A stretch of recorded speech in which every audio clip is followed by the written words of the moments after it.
Namaskar and welcome back to the channel. So we were on the book called Biochemical Aspects of Neurological Disorders. This book was first published in 1959 and it contains lectures given at the Institute of Neurology, National Hospital, Queen Square in the years 1957 and 58.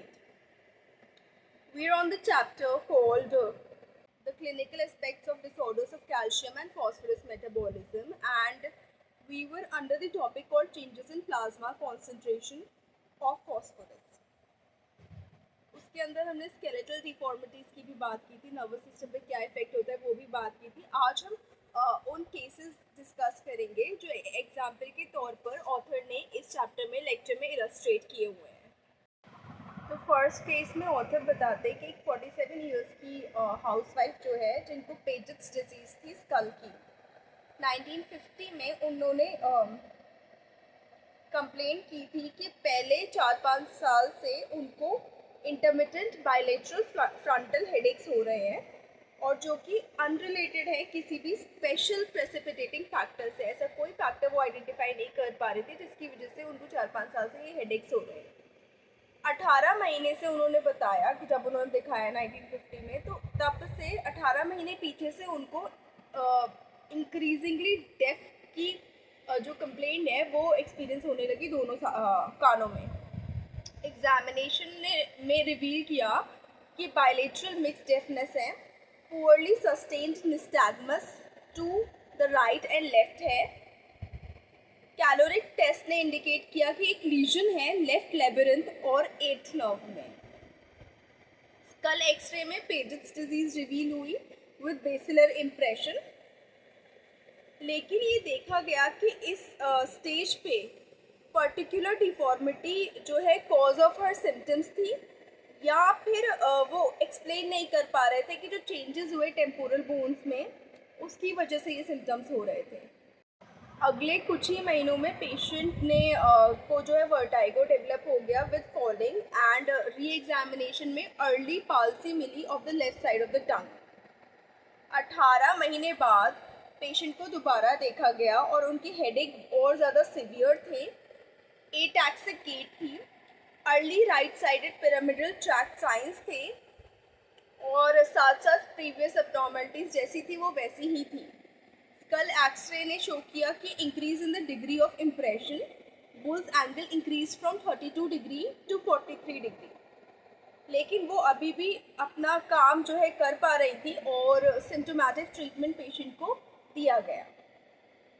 3-4 साल बाद 1954 में उन्होंने complain की कि headaches जो है aggravate हो रहे थे, यानी बढ़ रहे थे खांसने से, कफिंग, स्नीजिंग, छींकने से, और उनके जो एक्शंस है ये वाले वो पिन्स एंड नीडल्स की सेंसेशन प्रोड्यूस कर रहे थे फेस में. इस समय आते आते उनकी डेफनेस और ज़्यादा मार्क थी और उनको कांस्टेंट बायलेटरल टिनाइटिस था. निस्टैग्मस पेशेंट में देखा गया, जब वो ऊपर को देख रही थी तब भी निस्टैग्मस देखा गया और लेटरली देख रही थी साइड में तब भी निस्टैग्मस देखा गया. लिंगुअल पैरासिस देखी गई in addition to the pyramidal tract signs, और अब जो है cerebellar ataxia of the left arm and both legs देखने को मिली. ये जो केस पर्टिकुलरली शो करता है ऑथर ने इसीलिए ये एग्जाम्पल में इंक्लूड किया है कि ये progressive picture of a posterior fossa disturbance show करता है जिसमें लेटर स्टेजेस जो है क्लियरली रिलेटेड होती हैं बेसल डिफॉर्मिटी से. दूसरा केस इस चैप्टर में इस टॉपिक के अंडर ऑथर ने जो एग्जाम्पल इंक्लूड किया है वो है कि एक यंग मैन है 26 ईयर्स के, जिनकी रेडियोलॉजिकल इन्वेस्टिगेशन में ऑस्टियोमलेशिया का एविडेंस मिला.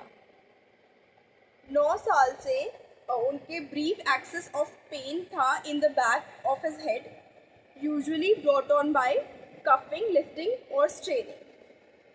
3 महीने से पेशेंट में इंटरमिटेंट अटैक्स हो रहे थे स्टिफनेस इन जॉ मसल्स के लाइक क्रैम्प्स.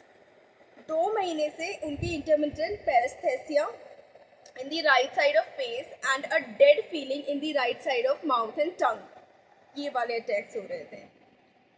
ये अटैक्स जो है लास्ट करते थे 5 मिनट के लिए और some of them there had been intense headache, इतना इंटेंस होता था कि पेशेंट को लगता था कि as if the neck and the bottom of the skull were being driven together, एक ही साथ उनको ड्राइव किया जा रहा है, इतना पेन होता था, एक ही साथ उनको क्लिप किया जा रहा है एज इफ। डिप्लोपिया होता था पेशेंट में twice during the week before admission. Diplopia हुआ था पेशेंट को 2 बार, जिस वीक में एडमिशन हुआ था उस वीक से पहले 2 बार, एक ही वीक के अंदर।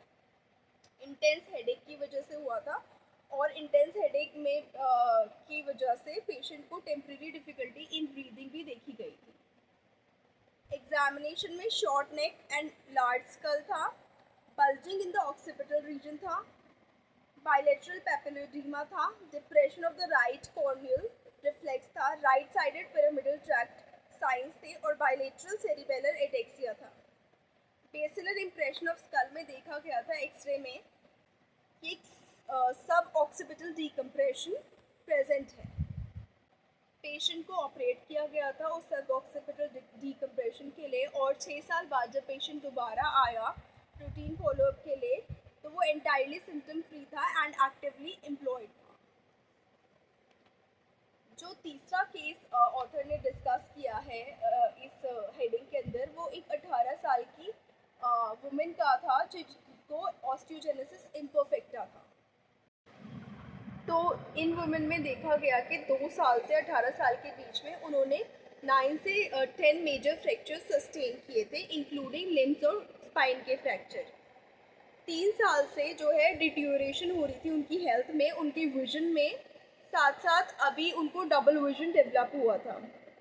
एटेक्सिया देखा गया वॉकिंग के वक्त और ये 2 साल से प्रेजेंट था पेशेंट में। उनकी स्पीच जो है स्लोअर हो गई थी और उनकी हियरिंग लेस एक्यूट हुई थी during a similar period. Throbbing headache patient में प्रेजेंट था इंटरमिटेंटली फॉर 1 to 2 years, और जो एग्रेवेट होता था यानी बढ़ता था वो कफिंग से और स्ट्रेनिंग से बढ़ता था। पेशेंट को एमेनोरिया था फॉर 9 months, और एग्जामिनेशन के वक्त जो है पेशेंट अपनी एज से कम दिखाई दे रही थी। स्कल लार्ज था, ब्रॉड था, और अपीयर ऐसा हो रहा था कि उस स्कल को जो है स्क्वैश कर दिया हो down over her short squat neck. Positive neurological signs देखे गए थे, bilateral papilloedema, perceptive deafness on right, limitation of abduction and elevation of the right eye, and adduction of both vertical nystagmus on upward gaze. Depression of the corneal reflexes था, bilateral facial weakness, spastic dysarthria, weak trapezi, fasciculating tongue, bilateral pyramidal tract signs, cerebellar ataxia in all limbs देखा गया। School x ray जो है basilar impression दिखा रहा था and a ventriculogram revealed hydrocephalus. Operation किया था क्योंकि असिस्ट करना था the absorption of cerebrospinal fluid, लेकिन पेशेंट जो है सर्वाइव नहीं कर पाए। ने इसमें केस के साथ एक पिक्चर अटैच की है जहाँ पे hind brain with invagination of the skull base दिखता है, हर्निएशन ऑफ द टोन्सिल्स भी दिखता है, और distortion of medulla and reduction in size of the posterior fossa, जो इनकी वजह से सिम्टम्स प्रोड्यूस हो रहे थे, सिम्टम्स एंड साइंस, वो 3 केसेस में ऑथर को देखने को मिले। और ये इन्हीं की वजह से sudden death from medullary failure ऐसे केसेस में ऑथर ने देखे थे या उनके पास रिपोर्ट हुए थे। So these 3 examples were given in this under this topic. So that's it for today's video. Next में हम डिस्कस करेंगे कि posterior fossa syndrome और सर्वाइकल कॉर्ड सिंड्रोम में ऑथर ने अपने आप क्या डिफरेंस दिया है, और इसका समरी जो है बेसिकली इस टॉपिक और इस चैप्टर का वो डिस्कस करेंगे। So thank you so much for watching this video. Please like the video, share the video, subscribe to the channel and share your opinions in the comment section. Bye, take care, thank you.